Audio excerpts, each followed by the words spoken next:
Analysis of rate है। हामीले अर्थको एनालाइसिस गर्छौँ रेटको, अनि पिसिसीको लागि गर्छौँ, अनि रेन्फोर्समेन्टहरूको लागि गर्छौँ होइन। रेट एनालाइसिस भनेको के हो पहिला त्यो बुझ्नु जरुरी छ। रेट एनालाइसिस भनेको हामीले कुनै पनि एउटा अर्थको काम हुनसक्छ, ब्रिकवर्कको काम हुनसक्छ, त्यसमा हामीले मेटेरियलहरू के प्रयोग गरेका छौँ, त्यसको कस्ट कति आउँछ, लेबरहरू कति हायर गरेको छौँ, त्यो लेबरको कस्ट निकाल्नु पऱ्यो, र टुल्स एन्ड प्लान्स हुन्छ नि हाम्रो सामानहरूको प्रयोग गरेको, त्यो सामानको खर्च कति आउँछ, त्यो सबै कुरा निकाल्यो भने त्यसलाई हामीले अब के गर्नु पऱ्यो, त्यसमा सुपरभिजन चार्ज, इन्जिनियरको, ओभरसियरको है सुपरभिजनको चार्ज लिनु पऱ्यो। अनि त्यसमा ओभरहेड चार्जहरू है, कन्ट्र्याक्टरले ओभरहेड चार्ज लियो भने त केही खर्चमा तलमाथि हुनसक्छ भने त्यसलाई चाहिँ ओभरहेड चार्ज भन्छ, ओभरहेड चार्ज लिने भयो होइन। अनि फाइनली कन्ट्र्याक्टरलाई प्रफिट पनि चाहियो नि त, हो त्यो प्रफिटको लागि कन्ट्र्याक्टरले के गर्ने भयो, प्रफिट पनि लिने भयो। अब हेरौँ है, अब हामीले यसमा मेन कुरा बुझ्नुपर्ने ओभरहेड कस्ट भनेको के हो। ओभरहेड कस्ट भनेको कुनै पनि काम गर्दाखेरि हाम्रो प्रोजेक्टको कस्ट तलमाथि हुनसक्छ हो, त्यही भएर हामीले के गर्छौँ, डाइरेक्ट इन्डाइरेक्ट कस्टहरू बढ्न सक्छ है। त्यही भएर हामीले के गर्छौँ भने त्यसमा चाहिँ 5% जति ओभरहेड कस्ट राखेर अलरेडी त्यसलाई हामीले इन्क्लुड गरिसकेको हुन्छौँ। जस्तै जेनरल ओभरहेड्स भनेको के हो, जस्तै अफिसको कामहरू हुनसक्छ, स्टेसनरीको कामहरू हुनसक्छ है, ट्राभलको एक्सपेन्सेसहरू हुनसक्छ, कतै यातायातको खर्च बढ्न सक्छ नि त, टेलिफोनको खर्चहरू बढ्न सक्छ, त्यो भनेको जनरल ओभरहेड। वाटरको चार्ज भनेको कन्ट्र्याक्टरले हाम्रो कन्स्ट्रक्सन साइटमा पानीको खर्च पनि त इन्क्लुड गर्नु पऱ्यो नि त होइन, पानीको बिलहरू हुनसक्छ, त्यसको लागि water charge. Tools and plants भनेको 3% अफ लेबर कस्ट, हामीले प्रयोग गर्ने सामानहरूको खर्च भनेको 3% अफ लेबर कस्ट। प्रफिट भनेको कन्ट्र्याक्टरलाई 10% प्रफिट दिनु पऱ्यो परेन, हो त्यो पनि इन्क्लुड भयो। भ्याट भनेको भ्याल्यु एडेड ट्याक्स, हामीले गरेको काममा 13% ट्याक्स लाग्ने भयो, त्यो पनि एउटा भयो होइन। अब यहाँ मेन कुरा हामीलाई सोधिरहेको कुरा, रेट एनालाइसिसको डेफिनेसन भनेको के हो। रेट एनालाइसिस भनेको हाम्रो लेबर, मेटेरियल, इक्विपमेन्ट र त्यसमा भएको ओभरहेड कस्टहरू र प्रफिटलाई सबै, कन्ट्र्याक्टरको प्रफिटलाई सबैलाई इन्क्लुड गरेर फाइनली एउटा रेट निस्किन्छ जुन, त्यसलाई हामीले रेट एनालाइसिस, त्यो रेट निकाल्ने प्रोसेसलाई हामी के भन्छौँ, रेट एनालाइसिस भन्छौँ। अब हाम्रो रेट एनालाइसिसमा सबैभन्दा इम्पोर्टेन्ट कुरा के हुन्छ भन्दा लेबरको कस्ट के छ, स्पेसिफिकेसन, हामीले गरिरहेको कामको स्पेसिफिकेसनमा के पर्छ भन्दा कस्तो नेचरको काम गरिरहेछौँ, कस्तो टाइपको काम गरिरहेछौँ, त्यो सबै कुरा हेरेर हाम्रो रेट एनालाइसिस हुन्छ। अब इक्विपमेन्टको कस्ट भनेको हामीले प्रयोग गरेको इक्विपमेन्टहरूको कस्ट पनि इन्क्लुड हुने भयो, ओभरहेड र इस्टाब्लिसमेन्ट चार्जहरू, कन्ट्र्याक्टरको प्रफिटको कुराहरू भयो है। अब एनालाइसिस अफ रेट हामीले किन गर्छौँ भनेको, हामीले एनालाइसिस अफ रेट गर्नुको कारण के हो भन त, हामीले कुनै पनि एउटा आइटम अफ वर्कको कति खर्च लाग्छ, पर मिटर क्युब पनि हुनसक्छ, पर केजी पनि हुनसक्छ, पर मेट्रिक टन पनि हुनसक्छ, हो त्यो निकाल्न हामीले के गर्छौँ, रेट एनालाइसिस गर्छौँ। रेट एनालाइसिस गर्ने त्यत्तिको लागि हो है, रेट एनालाइसिस गर्छौँ। अब हामीले जस्तै current rate per unit of an item, एउटा कुनै पर्टिकुलर ठाउँको लागि कुनै एउटा काम अर्थवर्क गर्दाखेरि कति पैसा लाग्छ, त्यो भनेको यो भयो है। अनि त्यसै गरी अब जाउँ है, हामीले के गर्नु पऱ्यो, रेट, कन्ट्र्याक्टरलाई एउटा रेट अफर गर्नु पऱ्यो नि त, यतिमा काम गर भनेर कन्ट्र्याक्टरलाई दिँदाखेरि काम लाग्यो। अर्को भनेको हामीले क्वान्टिटी अफ, हामीले काम गर्ने क्वान्टिटी निकाल्नुको लागि पनि चाहियो, लेबर कतिको लेबर चाहिन्छ, कतिजना लेबर चाहिन्छ त्यसको लागि पनि चाहियो है। अब कन्ट्र्याक्टरको रेट पनि फिक्स गर्नु पऱ्यो नि त, त्यसको लागि पनि चाहियो। अब रेट एनालिसिस गऱ्यो भने के हुन्छ भने हाम्रो काम एकदमै सिस्टमेटिक हुने भयो होइन। हाम्रो इन्सुरेन्सको कुराहरू होइन, डिस्प्युटहरू कम हुने भयो नि त, कन्ट्र्याक्टलाई अलरेडी तिमीले यति रेटमा काम गर भनेर भन्यो भने तिम्रो डिस्प्युटहरू कम हुने भयो होइन। अब रेट एनालाइसिसमा के चाहिन्छ भन त, इन्फर्मेसन चाहियो, कुनै पनि आइटमको रेट कति छ, त्यो भनेको केबाट आउँछ भन त, जिल्ला दर रेट, डिस्ट्रिक्ट रेटबाट आउने भयो गएन त्यो कुराहरू। डिस्ट्रिक्ट रेटबाट हामीले सबै कुरा गर्ने भयो, लेबरको इन्फर्मेसनहरू र रेट, अनि लेबरले कतिको काम गर्न सक्ने क्षमता छ उसको, त्यो पनि है। अब कन्स्ट्रक्सन बोर्डको अप टु डेट कुराहरू भयो। अब रेट एनालाइसिसको लागि फ्याक्टर भनेको त्यो कतिको क्वालिटीको तिमी काम गरिरहेछौ, कति क्वालिटी, कस्ट र टाइमको कुरा हुन्छ, कति छिटो काम गराइरहेछौ तिमीले, कति क्वालिटीको काम गराइरहेछौ तिमीले, र कति खर्च, तिम्रो बजेट कति छ, त्यो कुराहरू सबै कुराहरू यसमा आउने भयो है। अब हेरौँ है, यान्जी नर्म्स भनेको के हो भने जिल्ला दर रेट भनेको हाम्रो हरेक जिल्लाको लागि लेबर कतिको लाग्छ, रिसोर्स कतिको लाग्छ, इक्विपमेन्ट कतिको लाग्छ, त्यो सबैलाई इन्क्लुड गरेर हामीले के गरेको हुन्छौँ, एउटा रेट बनाएको हुन्छ।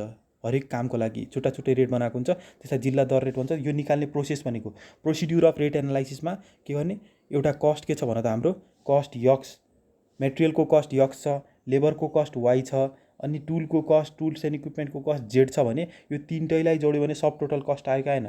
अब यसमा चाहिँ कन्ट्र्याक्टरलाई प्रफिट दिनु पऱ्यो, ओभरहेड दिनु पऱ्यो है। 5% चाहिँ ओभरहेड, 10% चाहिँ प्रफिट दियो भने फाइनली 0.15A आयो। भनेपछि हाम्रो टोटल रेट कति हुँदो रहेछ? 1.15A हुन्छ। यही हो है प्रोसिड्युर अफ रेट एनालाइसिस। अब ओभरहेड कस्टको कुराहरू यो भइसक्यो है। अब स्पेसिफिकेसन अफ अर्थवर्कको कुराहरू, अब जस्तै अर्थवर्कको स्पेसिफिकेसनमा के पर्छ भन त? फाउन्डेसनको ट्रेन्चलाई खन्नु पऱ्यो राम्रोसँग, फाउन्डेसनको कन्क्रिटलाई के गर्नु पऱ्यो? लेभल गर्नु पऱ्यो, र्यामर गर्नु पऱ्यो राम्रोसँग। डिवाटरिङ अफ ट्रेन्च भनेको जुन हाम्रो खाल्डोमा भएको पानी हुन्छ त्यसलाई हामीले बाहिर निकाल्नु पऱ्यो। अब टिम्बरिङ अफ ट्रेन्चेज इफ लुज सोइल इन्काउन्टर्ड भनेको छ। यो भनेको यदि हाम्रो ट्रेन्चेजहरू लुज सोइल आयो भने त्यसलाई चाहिँ हामीले के गर्नु पऱ्यो? सपोर्ट दिनु पऱ्यो त्यसलाई है, त्यो नभत्कियोस् भनेर। अब स्किल्ड र अनस्किल्ड मेन पावरको कुरा छ यहाँ। अब ब्रिक मेसनरीको काम गर्दाखेरि 1.5 स्किल्ड लेबर, यो टेबल याद गर्ने। जस्तै यो टेबल है, यहाँ हेर, ब्रिक मेसनरीको काम गर्दाखेरि स्किल्ड लेबर 1.5 चाहिँदो रहेछ, बुझ्नु? अनस्किल्ड लेबर चाहिँ 2.2 प्लस 0.2 चाहिँदो रहेछ। हाम्रो केसमा चाहिँ हामीले यो गरेको छौँ है, यो याद गर, 1.5, 2.2 र 0.7। अनि सिमिलरली पिसिसीको काम है, एउटा अर्को याद गर्नुपर्ने, पिसिसीको कामको लागि 1 र 4 है, स्किल्ड र अनस्किल्ड लेबरको कुरा। अनि आरसिसीको लागि 0.8 र 7, 0.8 र 7 है। अनि अर्को हाम्रो आउने भनेको त्यही होला। अब नेक्स्ट तल जाम है। यसमा गयो भने हामीले मेन कुरा बुझ्नुपर्ने, ल अब हेरौँ है। अब एउटा अर्को कुरा जान्नुपर्ने, कन्क्रिट मिक्सको लागि हामीले ड्राई मिक्स निकाल्नको लागि के गर्छौँ भन त? ड्राई भोल्युम निकाल्नु पऱ्यो नि त। त्यो ड्राई भोल्युमको लागि 50 देखि 55% एड गर्छौँ। तर सेम कुरा मोटारको लागि चाहिँ 30 देखि 35% मात्र गर्छौँ। किन गर्छौँ भन्ने कुरा त्यो हामीले के को गर्दा? भोइड, एउटा सिम्पल केस छ भोइड है। हाम्रो के हुन्छ भन त? कन्क्रिट भोइडमा चाहिँ के हुन्छ भने हाम्रो भोइड हुन्छ जुन, त्यो भोइडले चाहिँ हामीले एउटा पर्टिकुलर भोल्युम लिने भयो नि त हाम्रो।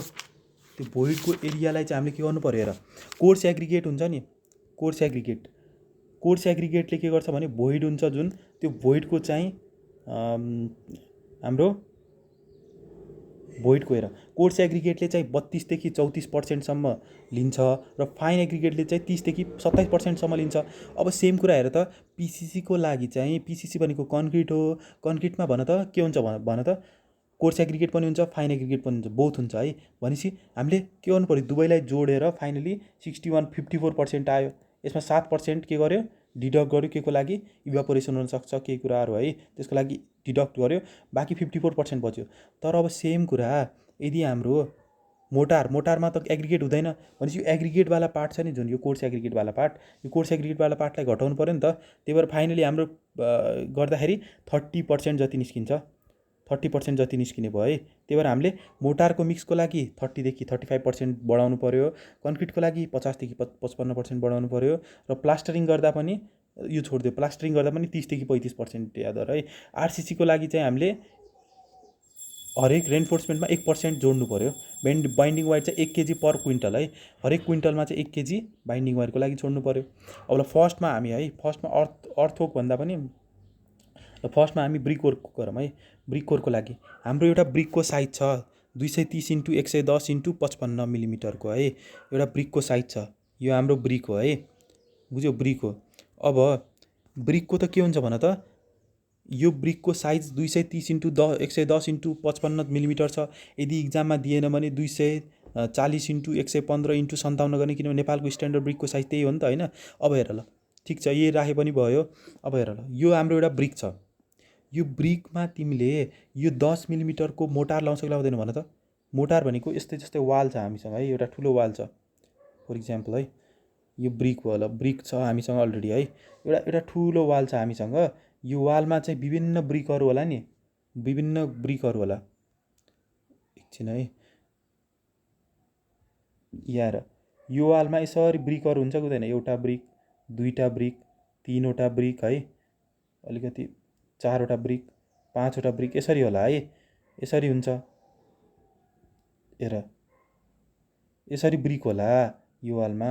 यो ब्रिक छ भने यो वालमा भएको ब्रिक हुन्छ नि जुन, त्यसमा हामीले के गर्नुपर्छ भन त? एउटा ब्रिकलाई अर्को ब्रिकसँग जोइन गराउनको लागि हामीले के गर्नु पऱ्यो भन त? मोटार लगाउनु पऱ्यो कि परेन? यसमा मोटार लगाउनु पऱ्यो। यो पार्ट छ नि जुन, यसमा के गर्नु पऱ्यो भन त? मोटार लगाउनु पऱ्यो, अर्थात् त्यो सिमेन्ट र बालुवाको पेस्ट लगाउनु पऱ्यो नि त। त्यो सिमेन्ट र बालुवाको पेस्ट लगाएपछि अब हेर त सबैतिर यसरी मोटार लगायो तिमीले, माथि पनि लगाउनु भयो, तल पनि, चारैतिर मोटार लाग्यो कि लागेन? हरेक कुना कुनामा जोइन गर्नुको लागि।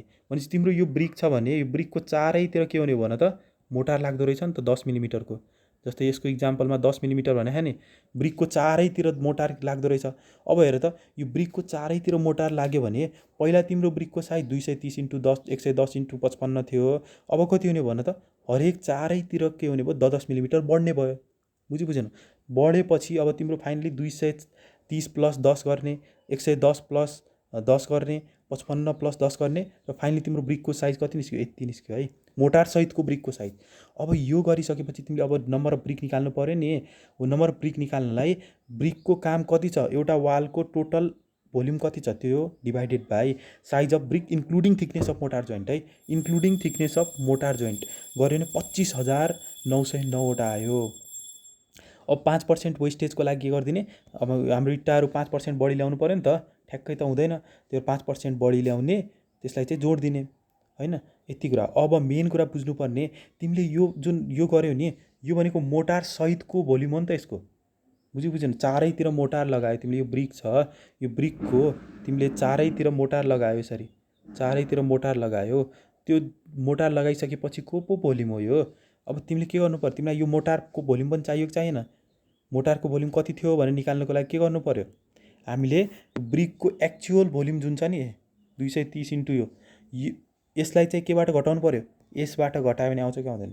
आइहाल्छ नि होइन। हेर 48.5 भनेको हाम्रो ब्रिकको सबैको काम, मोटार सहितको वालाको काम है। अब हेर, अब हामीले त्यसबाट ब्रिकको मात्र भोल्युम है।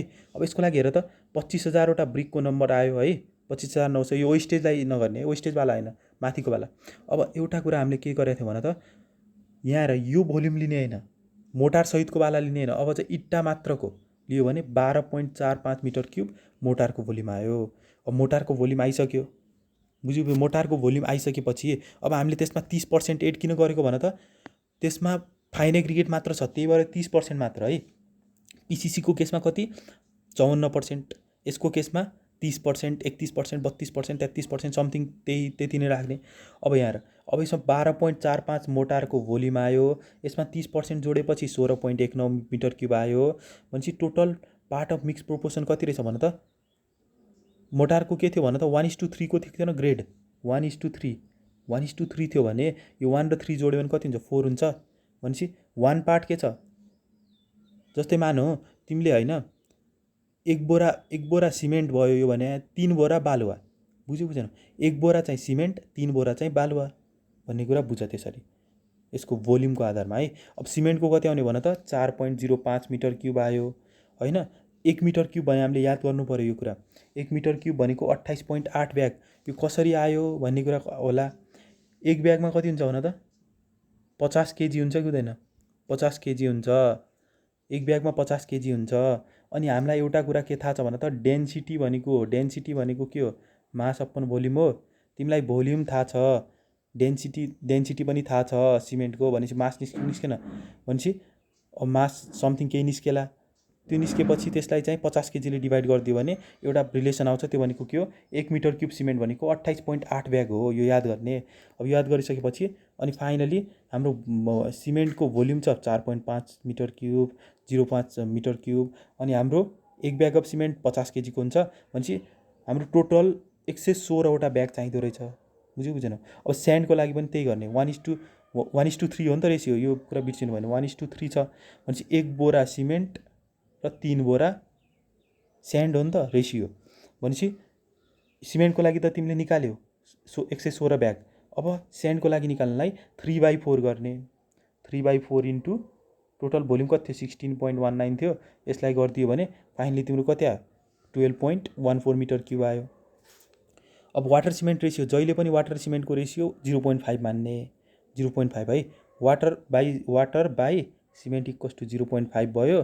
अब तिमीलाई सिमेन्टको थाहा छ नि त, सिमेन्टको कति आएको थियो भन्दा कति केजी आएको थियो? वाटरको 0.5 इन्टु 116 पोइन्ट समथिङ ब्याग आएको थियो नि, 57। एक ब्यागको कति हुन्छ? 50 हुन्छ। भनेपछि यो गरेर आउने भयो भएन? त्यति हो है। यो गरिसकेपछि तिम्रो सबै कुरा निस्क्यो। अब सेम कुरा है, अब यसमा अब रेट एनालाइसिस गर भनेर सोध्यो भने इक्जाममा तिमीलाई क्वेसन यसरी सोध्न सक्छ क्या। क्वेसन यसरी सोध्यो, आइटम अफ वर्क मात्र निकाल भन्यो भने तिमीले रेट एनालाइसिस गर्नु परेन। तर अब रेट एनालाइसिस भन्यो भने के गर्ने भन त, अब नम्बर अफ ब्रिक तिमीलाई थाहा छ नि त। अब नम्बर अफ ब्रिक थाहा छ भने तिमीले के गर्छौ, अब यसमा एउटा ब्रिकको 15 रुपियाँ हुन्छ, 15 इन्टु गर्ने भयो। एउटा ब्याग सिमेन्टको 800 जति होला है, 800 जति होला। अनि एउटा सिमेन्टको 1 मिटर क्युब सिमेन्टको कति छ त्यो रेटले इन्टु गर्ने। अनि वाटर 1 लिटर पानीको कति हो, 0.3 पर लिटर हो नि त। 1 लिटर पानीको के अरे 0.3 गर्ने भनेको थियो नि त होइन, 0.18 भनेपछि अब त्यसरी हामीले के निकाल्न सक्यौँ, त्यसको रेट एनालाइसिस पनि गर्न सक्यौँ। अब सेम कुरा है, अब जस्तै पिसिसीको केसमा पनि के हो, सेम कुरा हो। हामीले पहिला भोल्युम हामीलाई थाहा हुन्छ, भोल्युम हामीलाई 6 मिटर क्युब भनेर थाहा भयो। यसमा ड्राई डेन्सिटी निकाल्नलाई 54% जोड दिने, या 50% गरेर 54% गरे भयो। अनि त्यसपछि सिमेन्टको भोल्युम निकाल्ने, सिमेन्टको भोल्युमलाई चाहिँ कति ब्याग सिमेन्ट हुन्छ त्यसमा कन्भर्ट गर्ने। अनि सिमिलरली अब स्यान्डको केसमा पनि त्यही गर्ने, एग्रिगेटको केसमा पनि त्यही गर्ने।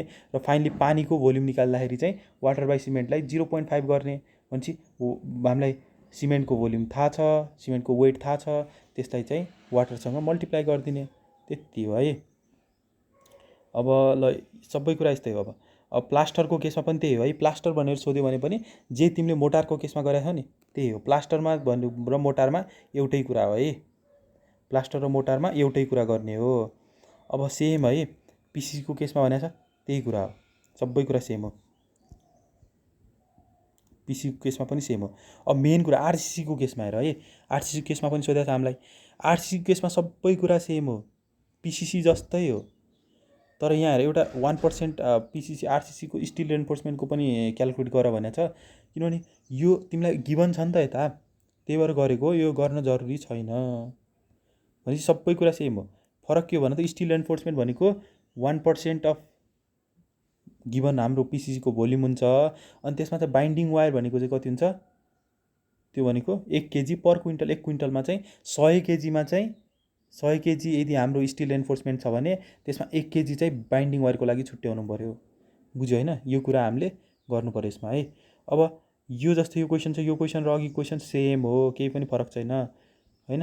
अब जस्तै आरसिसी वर्क छ, यसमा चाहिँ हेर यहाँ यसमा चाहिँ के गरेको छ, आरसिसीको भोल्युम निकालेको छैन नि त। हेर आरसिसीको क्वान्टिटी, भोल्युम भन्दा पनि क्वान्टिटी केजीमा मेट्रिक टनमा निकालेको छैन यसमा चाहिँ है। यहाँ हेर यसमा चाहिँ के गर्ने, सिम्पल त्यही भोल्युम आयो हामीसँग। भोल्युममा के गरिदियो, ड्राई डेन्सिटी निकाल्ने, मिक्स प्रोपोर्सन थाहा छ, सिमेन्टको निकाल्ने, स्यान्डको निकाल्ने, एग्रिगेटको निकाल्ने, वाटर बाई सिमेन्ट 0.5 छ, यसलाई मल्टिप्लाई गरेर वाटरको भोल्युम निकाल्ने, त्यति हो है। एउटा टेबल बनाइदिने कि यस्तो टेबल बनाएर राखिदिने। अब general procedure of preparing rate analysis अघि भर्खर गरे जस्तै त्यही कुरा है। अब चाहिँ पिसिसीको कामहरू भयो। अब यहाँ हेर तिमीले एउटा पिसिसीको काम गर्यो, अब त्यसको रेट एनालाइसिस गर्नु पऱ्यो भने तिमीले सबै क्वान्टिटी त अघि जसरी भने त्यही निकाल्ने। 1 मिटर क्युब तिमीसँग भोल्युम छ, त्यसमा 1.54ले मल्टिप्लाई गर्ने। अनि त्यसपछि पार्टमा डिभाइड गरेर सिमेन्टको निकाल्ने, स्यान्डको निकाल्ने, अनि सबै कुरा निकाल्ने है। अनि फाइनली अब रेट एनालाइसिस गर्दा चाहिँ अब 6.16 ब्याग सिमेन्ट आयो है। अब यसलाई चाहिँ 1 ब्याग सिमेन्टको रेट कति छ, 800 जति राख्थ्यो। अब तिम्रो बुकमा जति छ त्यो राख्यो भने भयो। अनि स्यान्डको चाहिँ 2100 1 मिटर क्युबको 2100 रुपियाँ हुँदो रहेछ होइन। त्यो राखेर तिमीले यसरी रेट निकाल्ने, सबै मल्टिप्लाई गरिदिने क्या। यो क्वान्टिटी निकालेको अघि जसरी गरे त्यसरी नै हो है। अनि रेट निकाल्नलाई चाहिँ मल्टिप्लाई गरिदिने, सब हिसाब गर्ने। अब लेबरको कुरा है, पिसिसीको लागि अघि भर्खर भने होइन 1:4 हो। पिसिसीको लागि कति हो भन त, 1:4 हो पिसिसीको लागि। 1:4 राख्ने, स्किल लेबर चाहिँ 1 हुन्छ, र अनस्किल लेबर चाहिँ 4वटा हुन्छ। बुझेन, यसरी गरेर फाइनली तिम्रो पिसिसीको पनि लेबरको कस्ट पनि निस्क्यो। अब hire of tools and plant छ, 3% अफ अनस्किल लेबर, अनस्किल लेबरको 3%, अनस्किल लेबरको पैसा कति आयो, 1900 रुपियाँ आयो। 1900मा चाहिँ 3% गरेर फाइनली तिम्रो के निस्क्यो, टुल्स एन्ड प्लान्ट्सको निस्किने भयो। अब कन्ट्र्याक्टर यो सबै जोड्ने, अब यति जति आयो नि सबै जोड्ने, जोडेर जति भ्याल्यु आउँछ त्यसमा चाहिँ 15% कन्ट्र्याक्टरलाई ओभरहेड दिइदिने। बुझ्यो, ओभरहेड गरेर फाइनली टोटल ग्रान्ड टोटल कति आउने भयो, यति आउने भयो है सबै जोडेर। अब सेम कुरा यसमा पनि हो है। सिमेन्ट प्लास्टरको लागि पनि के गर्ने, सेम गर्ने। पहिला जसरी गरेको थियो वेट मिक्स निकाल्न 30% जोड दिने, 3% ड्राई मिक्स निकाल्नको लागि 30% जोड्ने, अनि 30% जोडिसकेपछि मेटेरियलहरू के गर्ने भन त, मेटेरियलहरूको क्वान्टिटी निकाल्ने। मेटेरियल क्वान्टिटी निकालेपछि सिमेन्टको 1 बोरा सिमेन्टको 743 गरेको छ, तिमीले 800 गरे पनि भयो, बुकमा जति छ त्यो गरे पनि भयो। सेन्डको लागि 2200 जति राखिदिने होइन। वाटरको लागि चाहिँ 0.25 पर लिटर गरेर रहेछ, 0.25 पर लिटर राख्नु पऱ्यो। तिमीहरूको बुकमा चाहिँ वाटरको लागि तिमीहरूको बुकमा चाहिँ 0.1 पर लिटर छ, त्यही भएर तिमीले 0.1 पर लिटर मतलब प्रत्येक 10 लिटरको 1 रुपियाँ, 10 लिटर पानीको 1 रुपियाँ, 10 लिटर पानी इक्वल्स टु 1 रुपिज है। यो हिसाबले राखे पनि भयो तिमीहरूले है। यसरी राखेर फाइनली हामीले 1 मिटर क्युबको निकाल्ने। बुझ्यो। यहाँ जस्तो एउटा कुरा ध्यान दिनुपर्ने है, यहाँ हाम्रो के भनेको छ भन त, 100 मिटर स्क्वायरको लागि हामीले रेट एनालाइसिस गऱ्यौँ। अब सबै कुरा गरिसकेपछि फाइनली होइन हाम्रो एउटा भ्याल्यु आउँछ जुन, यो त 100 मिटर स्क्वायरको लागि हो नि त, तर हाम्रो रेट एनालाइसिस कतिको लागि गर्ने हो, 1 मिटर स्क्वायर 1 मिटर क्युब त्यस्तोको लागि हो नि त। फाइनली रेट चाहिँ पर स्क्वायर मिटरमा निकाल्दाखेरि लास्टमा डिभाइड गरेर 1 मिटर स्क्वायरको लागि निकाल्ने। अब प्लास्टर पिसिसीको लागि सेम हो, यो पनि सेम हो है, अनि यो पनि सेम हो। आरसिसी वर्कको लागि केही पनि फरक छैन भनेको थिएँ मैले। स्टिल रेन्फोर्समेन्टको निकाल्ने भए के गर्ने, 1% अफ आरसिसीको भोल्युम जति छ त्यो निकालेर छोडिदिने। अनि बाइन्डिङ वायरको लागि चाहिँ 1 क्विन्टलमा 100 केजी स्टिल छ भने त्यसमा चाहिँ बाइन्डिङ वायर कति राख्ने, 1 केजीको बाइन्डिङ वायर राखिदिने, 1 केजी बाइन्डिङ वायर राखेर गरिदिने है। अनि सबै कुरा सेम हो, सिमेन्टको, स्यान्डको, एग्रिगेटको, वाटरको, रेन्फोर्समेन्टको सबैको कुरा सेम हो। अलि बाइन्डिङ वायर र रेन्फोर्समेन्टको पैसा आउने भयो यसमा है, त्यो कुराहरू इन्क्लुड गर्नु पऱ्यो। यस्तो हुन्छ क्वेसनमा, RCC PCC for RCC works of for 10 metre cube भनेको छ भनेपछि यस्तो स्टिल रेन्फोर्समेन्टको निकाले पनि भयो। अब जस्तै यो छ ब्रिक वर्कको लागि है, ब्रिक वर्कको लागि चाहिँ सेम कुरा हो, मोटारको भोल्युम जोड्ने र फाइनली मोटारको भोल्युम निकाल्ने, र त्यस मोटारको भोल्युममा चाहिँ 30देखि 35%सम्म जोड्ने। अनि रेटको कुरा त्यही सेम हो है, सेम कुरा हो। ल अब अरू जस्तै अब रेट एनालाइसिस एउटा सिधै रेन्फोर्समेन्टको लागि मात्र भनेको छ भनेर है, त्यसलाई 1 मेट्रिक टनको रेन्फोर्समेन्ट दियो, त्यसमा 5% के गर्ने भन त, वेस्टेजको लागि एड गर्ने, र फाइनली तिम्रो यस्तो 1.05 मेट्रिक टन आयो। बाइन्डिङ वायर चाहिँ 10 केजी, 10 केजी किन भन त, 1 क्विन्टलको लागि कति भनेको थियो भन त, 1 क्विन्टल छ भने अर्थात् 100 केजीको लागि 100 केजी रेन्फोर्समेन्ट छ भने कति हुन्छ भन त, 1 केजी भनेको थियो नि, भनेपछि 1 मेट्रिक टनको लागि चाहिँ कति हुने भन त, 10 केजी हुने भयो, 10 केजी है। 1 मेट्रिक टनको लागि 10 केजी हुने भयो, यो चाहिँ जान्नु पऱ्यो। अब यो सकिसकेपछि फाइनली अब यति हो है। अब मेन कुरा यसमा जान्नुपर्ने त्यही हो, रेट एनालाइसिस फर पिसिसी वर्कको लागि है। यो ग्रेड अफ कन्क्रिट चाहिँ याद गरेर राख्नु पऱ्यो। याम 7.5 को लागि कति हुन्छ, याम 25 को लागि कति हुन्छ, याम 30 को लागि कति हुन्छ, यो चाहिँ याम 25सम्म याद गरे पनि भयो। अब पिसिसी रेट चाहिँ केमा डिपेन्ड गर्छ यो कुराहरू भयो यसमा है, नर्म्सको कुराहरू। अब पिसिसीको सकेपछि अब अर्को च्याप्टर थियो हाम्रो,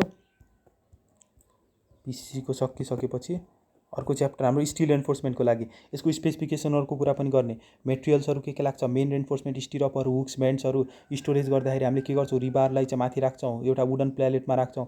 कटिङ, बेन्डिङ, प्लेसिङ र कुराहरू। कटेलमेन्ट भनेको के हो भन त, इकोनोमिकल। कटेलमेन्टको डेफिनेसन सोध्न सक्छ, कटेलमेन्ट भनेको इकोनोमिकल भन्ने कुरा आउनु पऱ्यो त्यहाँ है। स्प्लाइसिङको कुराहरू, ल्यापिङको कुराहरू होइन, यो कुराहरू लेख्नु पऱ्यो। मेटेरियल, लेबर, ओभरहेड, प्रफिटको कुराहरू लेख्नु पऱ्यो है। अनि यहाँ मेट्रिक टनको लागि सेम अघि जे गरेको थियो त्यही हो, त्यसमा चाहिँ रेटको कुरा है। एउटा 1 मेट्रिक टन स्टिलको प्राइस कति छ त्योसँग मल्टिप्लाई गरिदिने होइन। 10 केजी 1 मेट्रिक टनको लागि 10 केजी बाइन्डिङ वायर हो भनेर त्यसरी सेम कुरा है। अब ब्रिक वर्कको लागि पनि सबै कुरा सेम हो, त्यति हो है। Okay, thank you. अनि यसमा चाहिँ मेन कुरा याद गर्नुपर्ने के अरे न्युमेरिकलहरू भयो। अनि रेट एनालाइसिसको definition, purpose of rate analysis चाहिँ जान्नु पऱ्यो। अनि यो रेट एनालाइसिस गरेर डिस्ट्रिक्ट रेट भनेको के हो त्यो पनि जान्नु पऱ्यो, र प्रिन्सिपल